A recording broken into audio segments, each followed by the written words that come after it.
সকাল থেকে অঝোর ধারায় বৃষ্টি নেমেছে। মাটির ঘরের ভেতরে বসে হেমন্ত এবং তার স্ত্রী মালিনী চিন্তিত মুখে বাইরের দিকে তাকিয়ে আছে। মাঠে তাদের ফসল আর ঘরে অভাবের কান্না। মাঠে যাব কি করে? কিছুই তো বুঝতে পারছি না। এইভাবে বৃষ্টি এলে যে ফসলের মাঠ সব জলে ডুবে যাবে।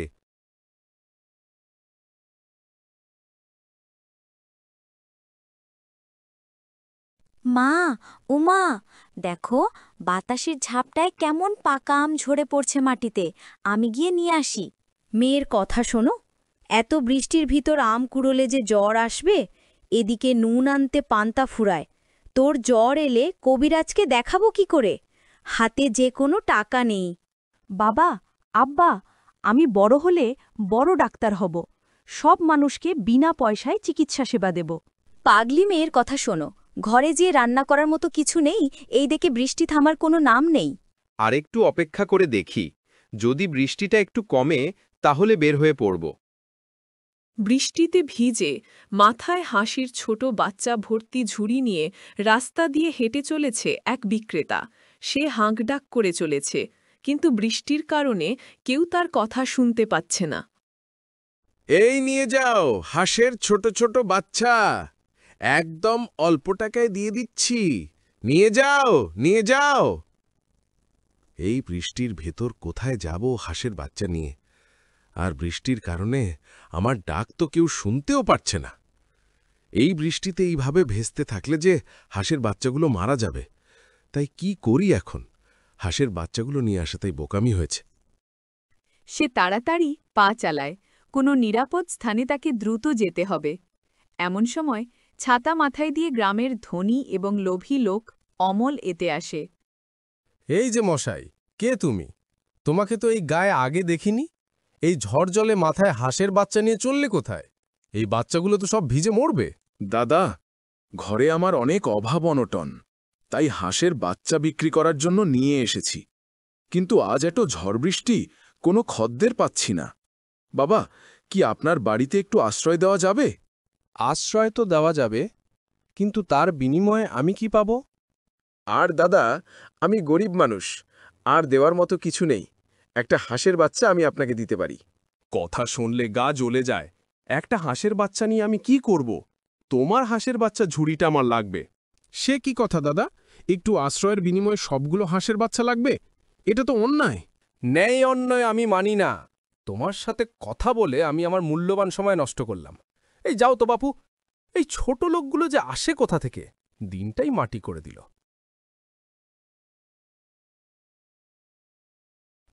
এই ঝাড়টা বুঝে আর হাঁসের বাচ্চাগুলোকে বাঁচাতে পারবো না। হাল ছেড়ে দিলে চলবে না। এই হাঁসগুলোই যে আমার সম্বল। হাঁসগুলো মারা গেলে যে আমি পথে বসব। আর দেখি সামনে যদি কোনো বাড়ি পাই।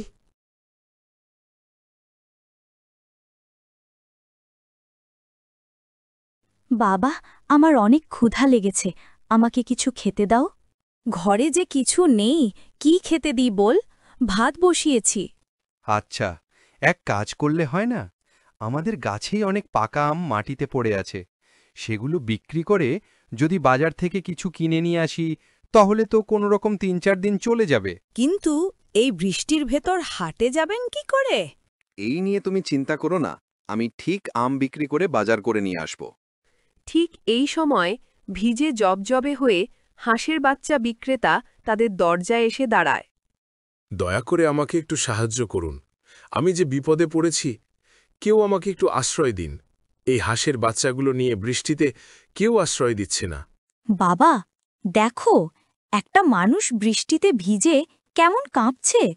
মাথায় আবার কি যেন নিয়ে আসছে। তাই তো দেখছি। আরে, লোকটার মনে হয় ভীষণ কষ্ট হচ্ছে। লোকটাকে ঘরে নিয়ে আসো তাড়াতাড়ি। এই যে দাদা, আসুন আসুন, আমাদের ঘরে আসুন। হেমন্তের কথা শুনতে পেয়ে বিক্রেতা ঘরে আসে। দাদা, আপনাকে খুবই অসুস্থ লাগছে। আপনি কোন গায়ে থাকেন? দুঃখের কথা আর কি বলবো দাদা, আমি রূপনগরে থাকি। হাঁসের বাচ্চা বিক্রি করার জন্য ঘর থেকে বের হয়েছিলাম। পথে বৃষ্টির কবলে পড়ি। দেখো বাবা, বাইরে বৃষ্টিটা কমে গেছে। আমি এখন আমগুলো নিয়ে আসি। সাবধানে যাস মা। ওহ, ঠান্ডাটা অনেক পিচ্ছিল হয়ে আছে। মালতী, একটা গামছা নিয়ে এসো তো। এই নাও গামছা।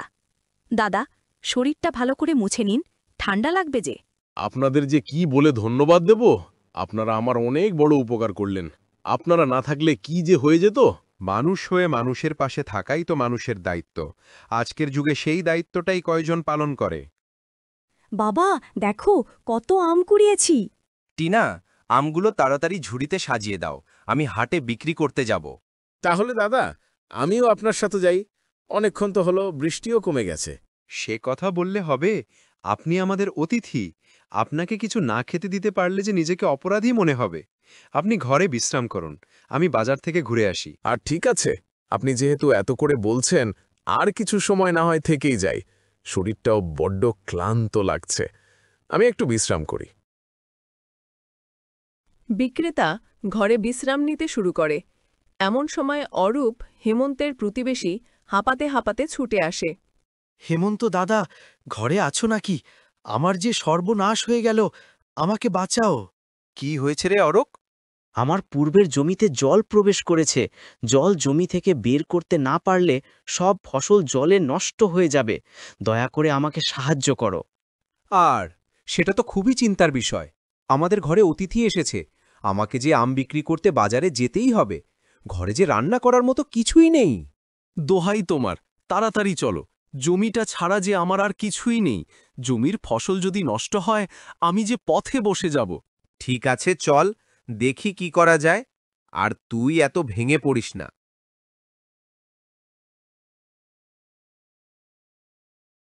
ঘরে যে রান্না করার মতো কিছু নেই। তোর বাবাও চলে গেল মাঠে, এখন লোকটাকে কি খেতে দিই? মা, তুমি কোনো চিন্তা করো না, আমি বাজারে আম বিক্রি করে বাজার করে নিয়ে আসছি। ছোট একটা মেয়ে, তুই কি পারবি আমের ঝুড়ি মাথায় নিতে? ঠিক পারব, তুমি আমের ঝুড়ি মাথায় তুলে দাও। টিনা আমের ঝুড়ি নিয়ে বাজারের দিকে চলতে শুরু করে। হে বিধাতা, টিনা যেন ঠিকঠাকভাবে বাজারে পৌঁছাতে পারে। এই তো, এই রাস্তা দিয়েই তো বাজারে যেতে হয়। বাবার সাথে তো এই রাস্তা দিয়ে গিয়েছিলাম। তাড়াতাড়ি যেতে হবে, না হলে যে হাট শেষ হয়ে যাবে। কেউ যদি রাস্তাতে আমার আম কিনত, তাহলে তো আমের ঝুড়ি নিয়ে আর বাজারেই যেতে হতো না। আম, পাকা পাকা আম নিয়ে যাও। গাছ পাকা মিষ্টি আম, একেবারে অল্প টাকায় দিয়ে দিচ্ছি। নিয়ে যাও, নিয়ে যাও। অপরদিকে অমল আক্ষেপ করে হাঁটছে। এই সকালে বড় লোকসান হয়ে গেল। ব্যাটার হাঁসগুলো হাতাতেই পারলাম না। আমিও গুছিয়ে কথা বলতে পারি না। ব্যাটাকে যদি কোনোরকম ঘরে নিয়ে আসতে পারতাম, তাহলে সব হাঁস কেড়ে নিতাম। বড় ভুল হয়ে গেল। পাকা পাকা মিষ্টি আম লাগলে নিয়ে যাও, একেবারে কম টাকায় দিয়ে দিচ্ছি। এই মেয়ে, এদিকে আসো। কাকা, আমাকে ডাকছেন? হ্যাঁ, তোমাকে ডাকলাম। এই আমগুলো দেখে তো বেশ গাছপাকা মনে হচ্ছে। তোমার আমগুলো আমায় দাও। আম বিক্রি করে আমি বাজারে যাব। আমাদের বাড়িতে যে অতিথি এসেছে কাকু। হাসালি, তুই একদম হাসিয়ে মারলি। আমি এত ধনী, আমার ঘরে মাছ, মাংস, ভালো খাবার সব সময় থাকে, আর তারপরেও আমি কাউকে কিচ্ছু দিই না। কত হিসেব নিকেশ করে চলি। আর তোদের তো নিজেদের কোনো খাবার নেই, আর তারপরে আবার অতিথি নিয়ে এসেছিস। অসহায় গরিব মানুষকে খাবার দিলে সৃষ্টিকর্তা খুশি হন কাকু। হয়েছে হয়েছে, ঢং দেখে বাঁচি না। আমগুলো রেখে এখান থেকে কেটে পড়ত। কাকু, আম বিক্রি করে আমি বাজার করব। আমের দামটা দিন, বাজার করে অতিথিকে খাওয়াবো। পচা নষ্ট আম নিয়ে যা, টাকা দিতে পারবো না, যত সব। টিনা মন খারাপ করে আবার বাজারের দিকে হাঁটা শুরু করল। এই, পাকা পাকা আম নিয়ে যাও। মিষ্টি পাকা পাকা আম, যেমন দেখতে তেমন সুস্বাদু গাছ পাকা। বাহ, খুব সুন্দর আম তো। এই মেয়ে, তোমার নাম কি? এই আম কোথা থেকে নিয়ে আসছো? এইগুলো আমাদের গাছের আম, ঝড়ের সময় গাছ থেকে ঝরে পড়েছে। এই, তোমার সবগুলো আম আমাকে দাও, আর এই নাও টাকা। এই টাকা দিয়ে তুমি কি করবে? আমাদের ঘরে অতিথি এসেছে, মা বলেছে মাছ কিনে নিয়ে যেতে। আর তুমি আমার সাথে চলো, তুমি আমাকে আম দিলে আমি তোমাকে বাজার করে দিচ্ছি। রতন টিনাকে অল্প অল্প করে সব প্রয়োজনীয় জিনিস কিনে দিতে লাগল। মেয়েটা সেই গেছে বাজারের দিকে, কোনো বিপদ হলো না তো? মানুষটাও সেই সকালে বের হয়েছে, জানি না কি করতেছে। এইদিকে উনুনে এখন হাঁড়ি বসাতে পারলাম না। নিজে কি খাবো, আর অতিথিকে বা কি খেতে দেব? লোকটাও বোধহয় মনে মনে কষ্ট পাচ্ছে। জানি না মালিনী মেয়েটাকে নিয়ে কি করছে।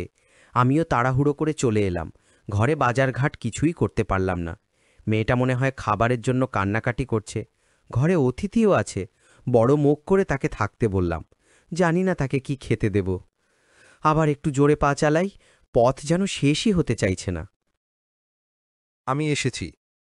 কি গো, এত দেরি হলো?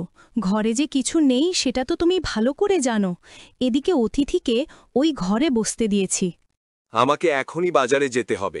এখন বাজারে গিয়ে কি হবে? এখন তো বাজার শেষ হয়ে গেছে। টিনা, মা কই? আর বলো না, তুমি যাওয়ার পর আমের হাড়ি নিয়ে সে বাজারে বিক্রি করতে গেছে, বাজার করবে বলে। কি বলছো মালিনী? এইটুকু মেয়েকে তুমি একা একা বাজারে যেতে দিলে? এদিকে সন্ধে এসেছে। হায় বিধাতা, এ তুমি কোন পরীক্ষায় ফেললে? বাবা, আমি ঝুড়ি ভর্তি করে বাজার নিয়ে চলে এসেছি। মাছ, ডাল, সবজি সবকিছু আছে। দেখো গো দেখো, মেয়ে আমার ঠিকই বাজার করে চলে এসেছে।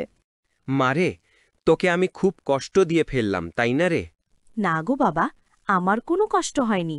বাজারে এক কাকু আমার আমগুলো কিনে সব বাজার করে দিলেন, আর এগিয়েও দিয়ে গেলেন। তুই কত ভালো রে মা। ভালো, তাড়াতাড়ি উনুনে সবকিছু বসিয়ে দাও, আমি অতিথির সাথে একটু কথা বলি। বিক্রেতা ঘরে বিশ্রাম নিয়ে অনেক সুস্থ বোধ করছেন, শরীরের বাধাও দূর হয়ে গেছে। মানুষগুলো অনেক ভালো। কি এত নিজের মনে কথা বলছেন দাবা? বাবা, আপনি এসেছেন? আপনার কাজ শেষ হয়েছে? এদিকে সন্ধে হয়ে এসেছে, এবার জামাই ফিরতে হবে। সব কাজ শেষ হয়েছে, মালিনী রান্না বসিয়েছে, আর একটু অপেক্ষা করলেই হয়ে যাবে। তোমার মেয়েটাকে যে দেখতে পারছি না, ওই ডাকোটাকে, তার সাথে একটু কথা বলি। টিনা রান্নাঘরে তার মাকে সাহায্য করছে। ওহ, ভালো মেয়ে তোমার। আমার বাড়ির পাশের গায়ে। সময় পেলে একবার মেয়েকে নিয়ে ঘুরে এসো দাদা। কাজের চাপে কোথাও যাওয়া হয় না, সময় পেলে ঠিক যাব। দেখি রান্না কত দূর। আমার জন্য এত কষ্ট করার কি দরকার ছিল? সে কথা বললে হবে দাদা?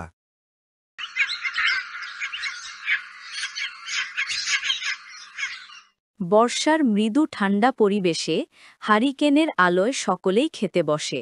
এত খাবার কি দরকার ছিল করার? এত খাবার কোথায়? আপনি আমাদের অতিথি, আপনাকে ঠিকঠাকভাবে খাওয়াতে না পারলে যে নিজেকে অপরাধী মনে হবে। অন্যদিকে সেই ধনী ও লোভী অমল যে হাঁসের বাচ্চা না পেয়ে ক্রোধান্বিত, তার বাড়িতে বসে রাগ করছে। কোথাও একটু শান্তি পাচ্ছি না, সবখানে শুধু লোকসান আর লোকসান। জীবনে ঘেন্না ধরে গেল একেবারে। বৃষ্টিতে অনেক ফসল নষ্ট হল, হাঁসের বাচ্চাগুলো হাতাতে পারলাম না, আমগুলো হাতাতে পারলাম না।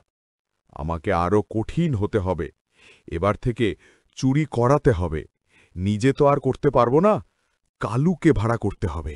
এই অমলবাবু, আপনার খাদ্য নিয়েছি, আর দেখেন কত খাবার।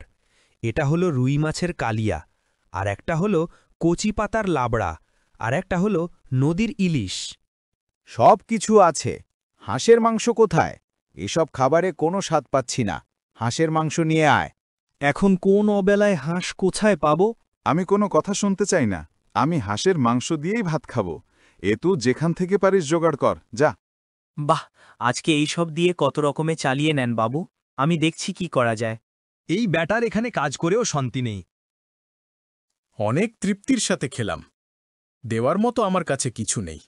এই দুটো হাঁসের বাচ্চা টিনামাকে দিলাম। আমি এবার আসি, আশীর্বাদ করি তোমরা অনেক বড় হও। কি মজা, কি মজা! এই হাঁসের বাচ্চাগুলো আমি অনেক বড় করব। এইগুলো থেকে অনেক বাচ্চা হবে। এভাবেই দিন কাটতে থাকে। প্রতিদিন টিনা হাঁসের বাচ্চাগুলোকে পুকুরে নিয়ে যায়, তাদের সাথে সময় কাটায়। দেখতে দেখতে হাঁসের বাচ্চাগুলো বড় হয়ে ওঠে। দুটো হাঁসের বাচ্চা থেকে ধীরে ধীরে হেমন্তের পরিবার অনেক হাঁসের মালিক হয়ে ওঠে। কত অভাবে একসময় দিন কাটিয়েছি, এখন সৃষ্টিকর্তার আশীর্বাদে কত হাসির মালিক আমরা। ঠিকই বলেছ, তুমি আর টিনা কিন্তু কম পরিশ্রম করনি, এদেরকে কতভাবে যত্ন নিয়েছ। ভাবছি যে দাদা আমাদের দুটো হাঁস দিয়েছিল, তার বাড়িতে একবার যাব। জানি না কেমন আছেন উনি। যাওয়াটা দরকার। উনি দুটো হাঁস দিয়েছিল বলেই এতগুলো হাঁস আছে। দেখো গো, বৃষ্টির জল পেয়ে হাঁসগুলো কেমন খেলা করছে।